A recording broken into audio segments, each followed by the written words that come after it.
পশ্চিম তীরে আত্মসমর্পণের পরও ফিলিস্তিনিদের গুলি করে হত্যা করছে ইসরায়েলি বাহিনী।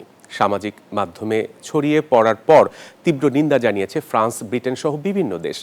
জাতিসংঘের নির্যাতন বিরোধী কমিটি জানিয়েছে ইসরায়েলের ফিলিস্তিনিদের বিরুদ্ধে সংগঠিত ও ব্যাপক নির্যাতনে কার্যত রাষ্ট্রনীতি অনুসরণ করছে এমন প্রমাণ তাদের কাছে রয়েছে।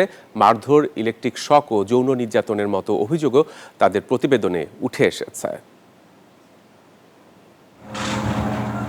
যুদ্ধবিরতি চুক্তি উপেক্ষা করেই গাজায় ইসরায়েলি হামলা অব্যাহত রেখেছে দখলদার বাহিনী। এতে বাড়ছে হতাহতের সংখ্যা। খান ইউনিসের উত্তর পূর্বাঞ্চলে ইসরায়েলি ড্রোন হামলায় আহত হয়েছেন কয়েকজন ফিলিস্তিনি। এমনকি অধিকৃত পশ্চিম তীরে ফিলিস্তিনিরা হাত উঁচিয়ে আত্মসমর্পণ করলেও দখলদার সেনাদের গুলি করতে দেখা যায়। সামাজিক মাধ্যমে ভিডিও ছড়িয়ে পড়ার পর তীব্র নিন্দা জানিয়েছে ফ্রান্স, ব্রিটেন সহ বিভিন্ন দেশ। ওদের স্বপ্ন পূরণে পাশে থাকতে পেরে আমরা গর্বিত।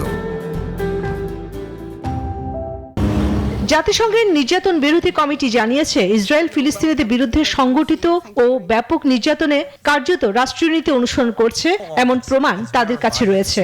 আটক অবস্থায় খাদ্য থেকে বঞ্চিত করা, মারধর, ইলেকট্রিক শক ও যৌন নির্যাতনের মতো অভিযোগে তাদের প্রতিবেদন উঠে এসেছে। ফিলিস্তিনি পররাষ্ট্র মন্ত্রণালয় জানিয়েছে ইসরায়েল ব্যাপক সামরিক তৎপরতা যুদ্ধ অপরাধের পর্যায়ে পৌঁছেছে। ইসরায়েলের ক্লিন মিশন থামাতে আন্তর্জাতিক বিশ্বকে জরুরি হস্তক্ষেপ নেওয়ার আহ্বান জানানো হয়েছে।